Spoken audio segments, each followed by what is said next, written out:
I'm just going to say a couple more words while we wait, right? Sure, sure. How many How many folks have we got on the line so far?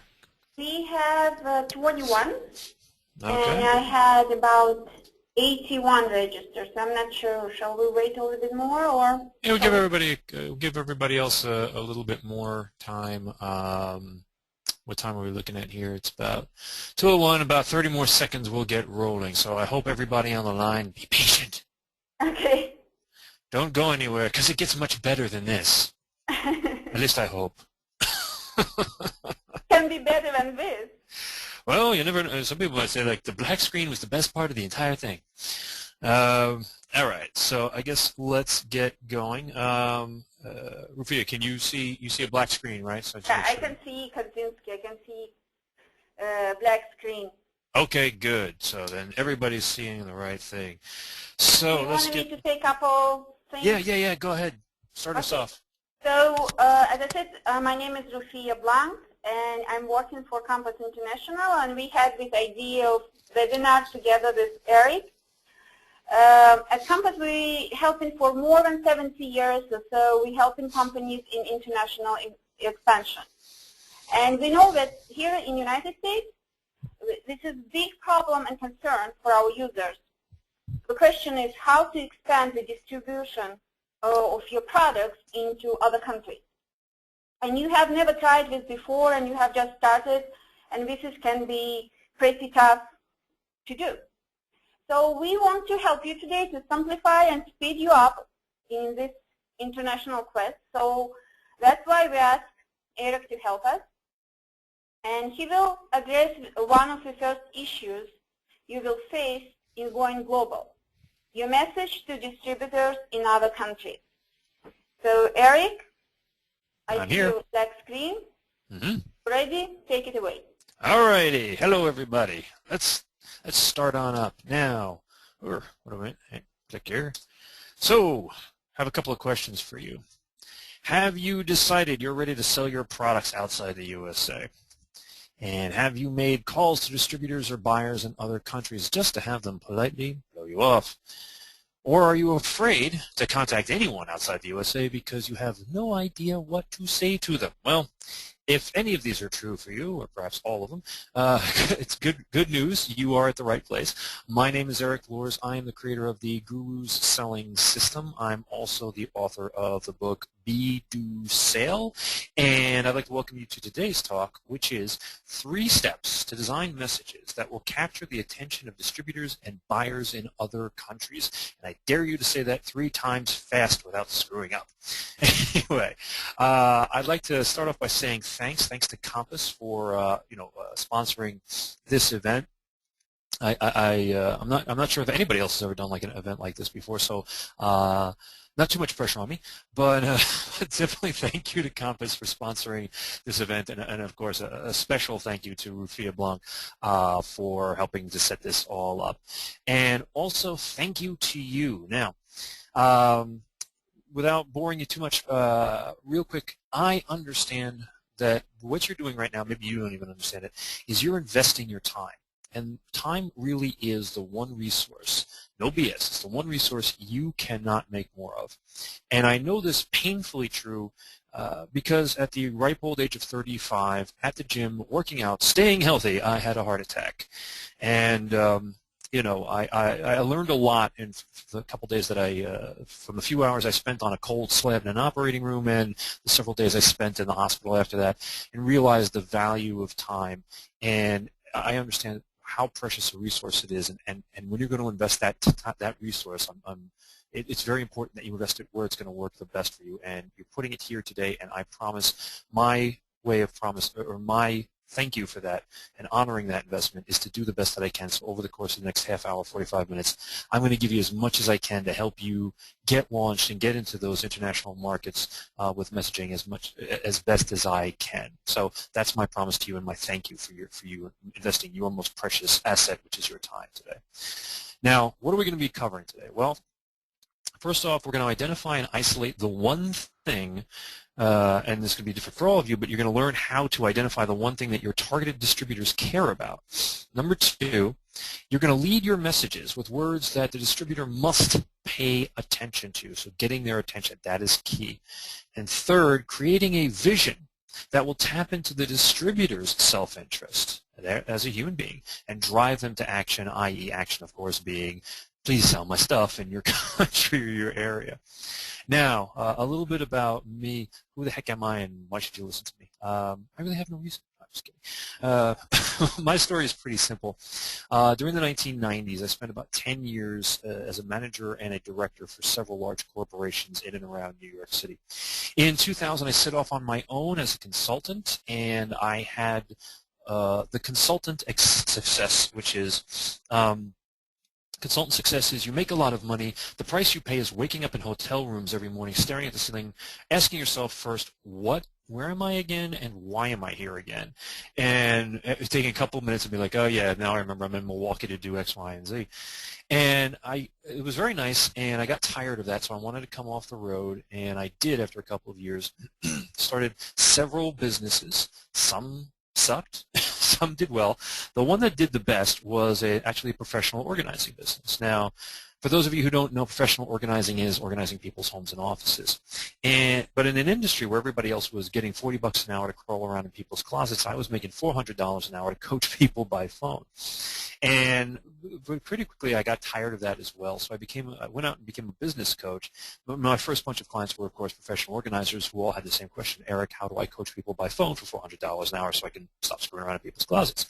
So I had a bunch of clients like that for a while. It went well. I expanded out. I got tired of working with just organizers, and my business went down for a bit. And then I tried a whole bunch of stuff, and my business went up, and it went up more, and it went up more. And at some point, I said, great, I've made it. And I was working with people, and I was coaching them on how to develop their businesses, and I said, I have no idea how the hell I made it. I made it by luck and by, I bumble-stumped my way there, and I wanted to make sure that I was being in integrity, and that I was teaching people stuff that I knew would work for them. So I decided to study sales and marketing. And so I went out and spent 2+ years, and now it's been 5+ years that I've been working with the best sales and marketing people that I can find to learn what they do. I work directly with some, but proteges of some. Some I read their stuff. Some I went to their seminars. Some I interviewed. Just tons and tons of people that I've worked with. And I also went one step further, which was I studied their unconscious behaviors. And this is something that's going to become key later on in this webinar, and you'll see why. But as I studied their unconscious behaviors, I did this process called modeling. We learn it in neuro-linguistic programming. I was able to put together the pieces that they weren't consciously teaching other people, and that's key. Is that your unconscious is controlling your mind, or controlling what you do a lot more than your conscious mind. So when I was able to take these pieces, these things that they weren't teaching other people, I put those pieces together, and ultimately those pieces became the Guru's selling system. And the Guru's selling system is the technology behind the stuff that you're going to be learning today. So now, how did I learn this? Well, I learned this. Well, I just pushed the button too fast. But anyway, how did I learn this? Well, I learned this through my own stuff, but as an experience, I have been dealing with clients in Europe and Asia for the last several years. And I had, but more specifically to people who are importing and exporting, I had the fortunate luck to work with a company last year in Australia. And they were an importer-exporter out of Australia to the U.S., and they wanted to expand. They wanted to expand into Europe. They wanted to expand into Asia. They've been trying stuff that hadn't been working. And they had good stuff. They had fashion. It was all fashion and beauty items. But they kept making the calls, and nobody would listen to them. They'd say, yeah, you and everybody else. So by utilizing some of the strategies I'm going to be teaching you today, though, what we were able to do for them was able to create a message and also a position, and I'll tell you a little bit more about what a position is later, that allowed them to move quickly into these new markets, and they've been having quite a bit of success now with this new position. But I also, again, learned from my own experience, because I used to put out messages that said, I did the same old things. I put out messages that said what I did, and no one cared. Then I watched, again, I always go back to my mentors. I watched and I learned from my mentors, and I started putting out messages that had nothing to do with what I cared about, but that tapped into the pains and desires of my target market, and that's how my business took off. And getting the attention and the interest of the right people has been my golden goose, and it's going to do the same for you, and we're going to show you how to apply that in this webinar.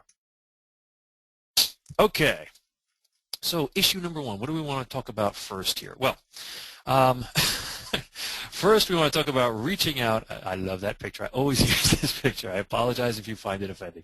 But first is, what do? We reach out to foreign distributors, and how do we do that? And how do we end up with our head in the wrong orifice all the time when we're doing that? Well, first we get a list of distributors in the country we are looking to get into. Then, of course, we call them. And we tell them what we make and what we sell.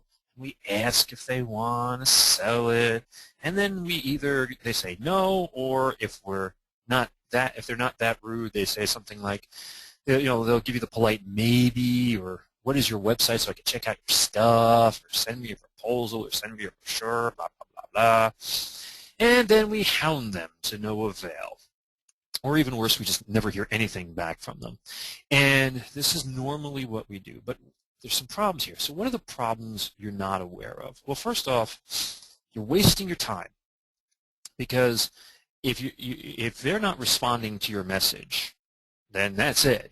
So every time you're calling them, all you're doing is pushing a dead message. Secondly, you're annoying them, because if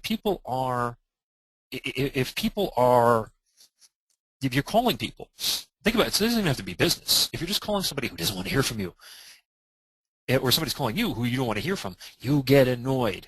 And if you're annoying them, you're building we'll call it bad karma, but bad will with them. And so ultimately, you're burning a bridge, so that even if you come up with something fantastic later on down the road, they don't care. Why? Because you already annoyed the crap out of them. So they already have this bad opinion of you. Now, why do we do this? Well, first off, we do this simply because we don't know any better. But more importantly, as a business owner, obviously you have clients and prospects that you deal with already. And here's the big mistake that everybody tends to make, which is you think a distributor is unlike a prospect or unlike a client for your product or service. You think that this is a completely different system. Well, selling to the people in the street, that's one thing, but distributor, I've got to sell to them. That's a completely. They're not prospects. They're not. The fact of the matter is they are mega prospects. They are just like the people you sell your product or service to, except that instead of selling one widget now, you are selling the construct or the idea, the plan of working with you, selling your products or services. So not only are they a prospect, they are the ultimate prospect. They are a mega prospect. But there's a bigger problem here, or the biggest problem of all, which is, as far as the distributor is concerned, when you call them, please sell my stuff, you are like every other company from every other country that calls them and wants them to sell their stuff. So you are leading with your wants instead of their wants. So hear me out again. This is very important. You are leading with your want instead of their want. They don't care what you want. So what's the solution?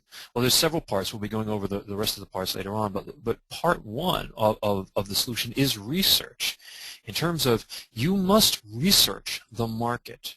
Your market, and your target market right now is distributors in whatever country, whatever area. That's your target market, just like you would in regular sales, regular marketing. You must research the market to learn what it wants. So how do we do this? Well, first off, select a country or a region.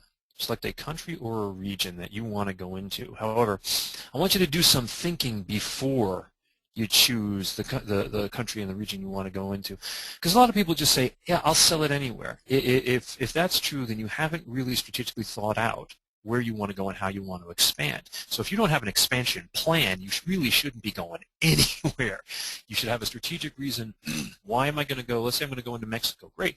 Why are you going to go to Mexico? Are you sure there's a market for your stuff in Mexico, etc.? So before going in, you want to do some thinking and know what country and what region you want to go into first.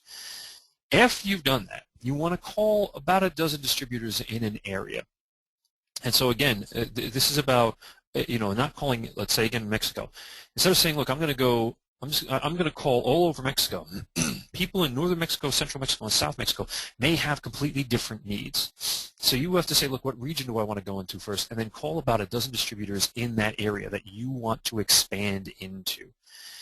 And then you want to interview them. And interviewing, and how you do an interview, I mean, that's, again, a longer process. That's a whole nother webinar in and of itself. Hopefully you have some skill at that. Anyway, the point being that you want to interview them. You can do this through a formal interview. You can do it through a get-to-know you. You know, there's different ways to interview people. But you want to interview them and learn what they look for in new product lines. Again, you want to get to know them and then start learning about what they are looking for in new product lines. And how they look for it. You know, how do they make that decision of what they're looking for, and why? What's driving them to choose what they choose, how they choose, what they choose? And then at that point in time, you will then have what they want. And the benefits that come out of this, of utilizing this strategy, are, first off, again, you know what they want. That's key, because if they say, look, all I want to do is sell wooden figurines. That's what I've been doing, that's all I want to do, and I have no other desires than that, and you sell copper widgets, it's never going to work. So you have to know what they want, and that you're not just calling blind. Secondly, you know what they are looking for now. You know what they look for, not only what they're looking for, but what they look for in what they look for.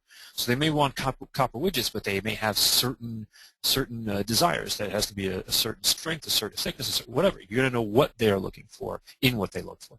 You know how they look for it and how they decide on it. So maybe they need product up front to be able to analyze it. Maybe they need to test it. You will now know that. How do they do this? And you haven't wasted your time or burnt a bridge. Because again, you're calling somebody.